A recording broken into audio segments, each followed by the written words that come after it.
O, ito naman ang pag-usapan natin, mga ka-GPnatics. Hindi na talaga maubos-ubos po ang pamimake news ng mga DDS. Unang-una, mga kababayan, hanggang ngayon, hindi pa rin po lumalabas yung USB nitong si Cathy Binag.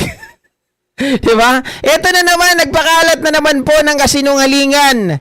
Kaya ngayon, mga kababayan, basag sa reporter, etong si Cathy Makatibinag. Matapos pong maglabas siya ng isang post, mga ka-GPnatics, na kung saan po ay binabanatan niya yung mga biktima po ng extrajudicial killings na nagpunta po ngayon doon sa dahig para po sa pagdinig ng confirmation of charges ni dating Pangulong Rodrigo Roa Duterte, mga kababayan. So, ayon po dito sa post ni Cathy Binag, ay ito nga po, mga kababayan.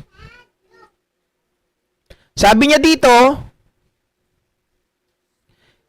akala ko ba mahirap ang mga biktima ng EJK? Kuno. Dami pera, mayaman, if authentic, but nasa Europe. So, bawal magdala ng fake doon. Mukha at katawan lang pwede. Handbag, identification, and pricing. So, dito left woman in scarf, mga kababayan. Louis Vuitton Speedy 25 in monogram canvas. Okay? So, ayan, makikita nyo sa ilalim. Ang presyo daw dito ay $1,620 to $1,940. Sa Philippine money, that is 93,449 and 70 cents or some change. 111 or 111,908,000 and some change. Middle woman in blazer. Di ko alam kung basa dito mga kababayan. Correct me if I'm wrong. Sabi dito is Moina Gabriel, PM in black grained leather. Okay?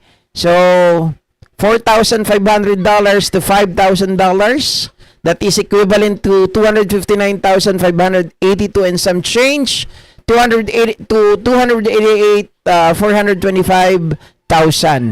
Yung nasa right, yung medyo maitim, mga kababayan, right woman in turtleneck, Louis Vuitton non-speedy in monogram canvas.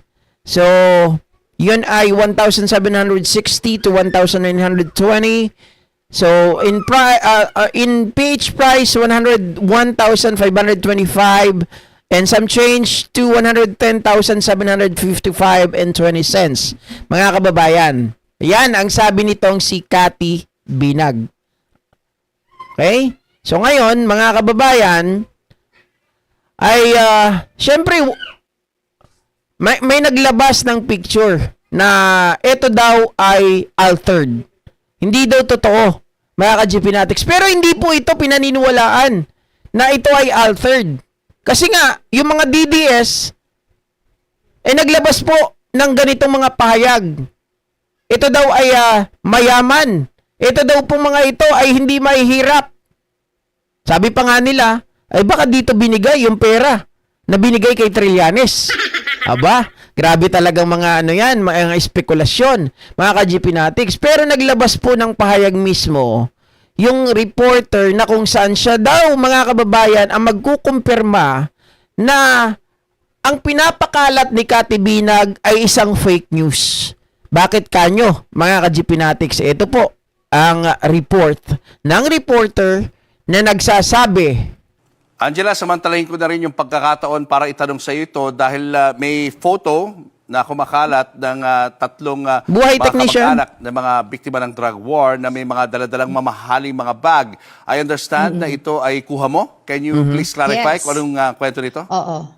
Eugene? Yes, Julius, for context, yan yung araw na yan ay yung nagkaroon ng press con that was the day before the confirmation of charges, the first day of confirmation of charges of former president. Yan yung grupo na Panagutin, Duterte Panagutin Network, nagkaroon sila ng press con na yan. So sa press con na yan, dumalo ang iba't ibang mga human rights advocates, and of course sila Attorney Cristina Conti, sila Attorney Nelly Cormenares, at saka itong dalawa dito, yung tatlo na yan, yung sa mga kaanak ng biktima ng EJK. Yung bandang left side, yung hindi nakaitim, siya yung co-convener ng Rise Up.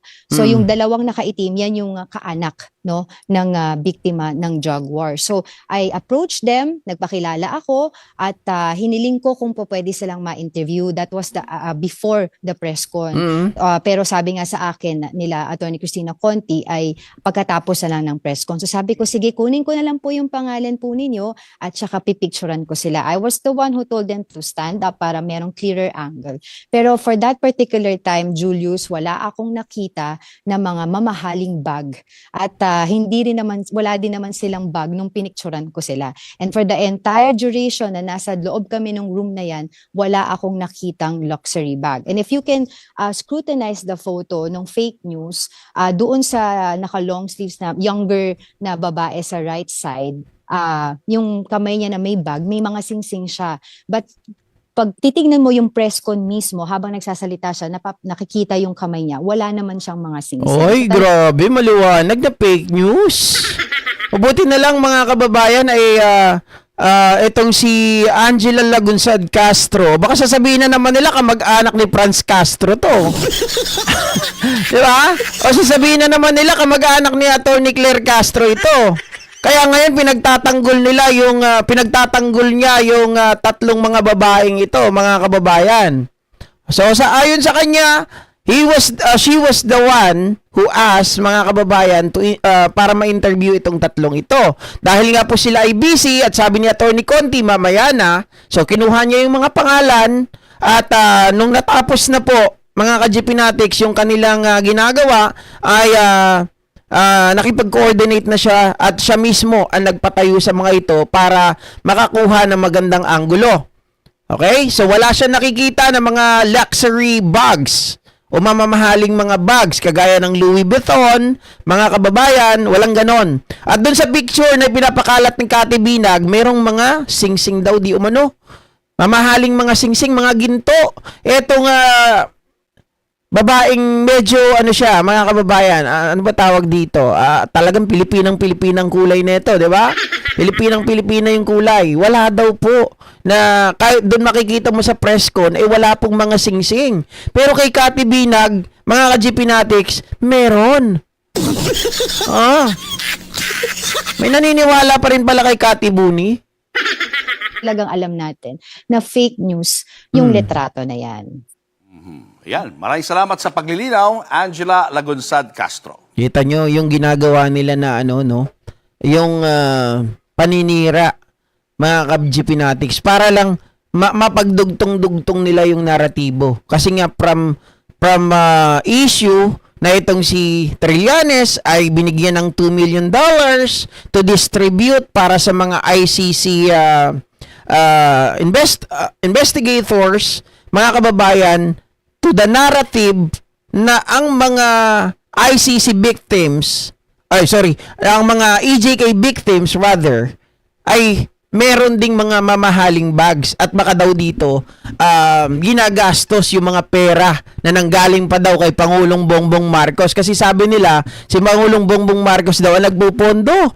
Mga ka-GPnatics, dun sa mga biktima po ng EJK na humaharap ngayon dyan sa ICC para paratangan etong si Digong Duterte. Grabe talaga.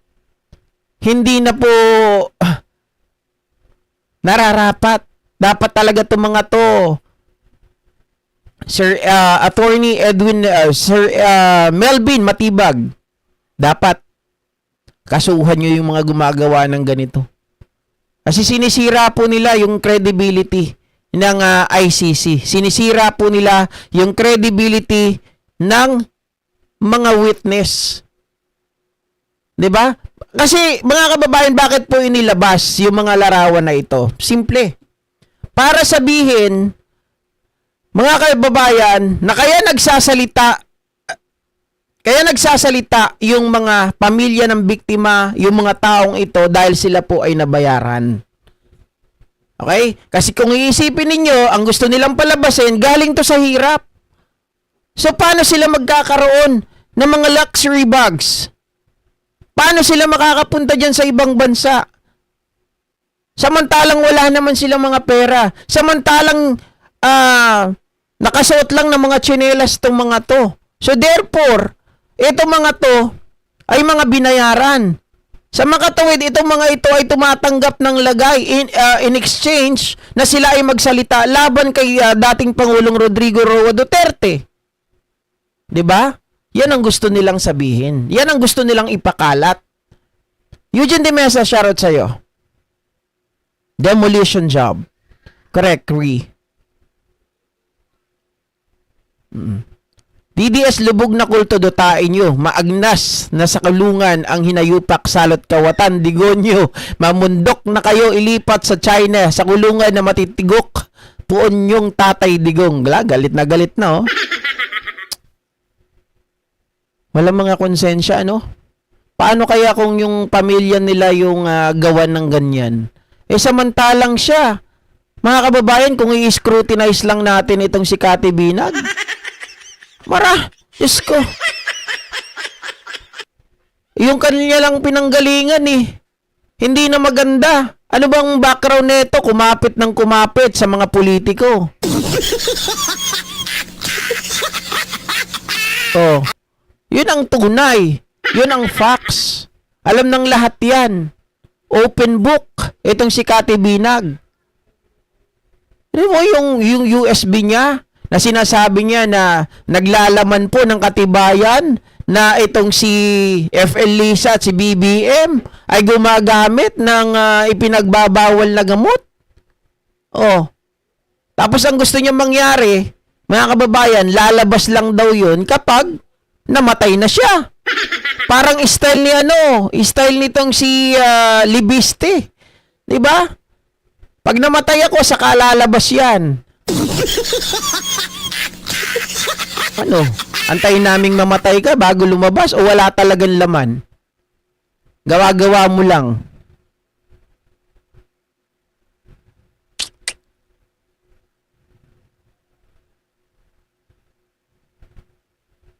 Makati, Binag. Hay nako, mga ka-GP Natics. Kasi ang nangyayari kasi dito, wala kasing nasasampulan. No? Wala kasing nasasampulan. Yung kay Sir Jack ngayon, na siya po ay kinasuhan. Sana wag lang hanggang kaso. Sana makulong. Para nang sa ganun, hindi na umulit para madala. Kasi pag walang nasasampulan, namimihasa eh. Oh. Hoy, Kapdong Kabsat, shoutout sa'yo ha. Kamusta? Long time no see. USB nga lang, till now, wala pa. Ano pa nga ba? Ano po yun, Sir Eugene De Mesa? Inya, Ajay? Malaki bayad sa pukpuk. Oh, yumaman nga ata dahil sa sa BOTO. BUTO, di ba? Doon ata yumaman eh. Yung manghut-hut sa mga DOM. Ay, nako.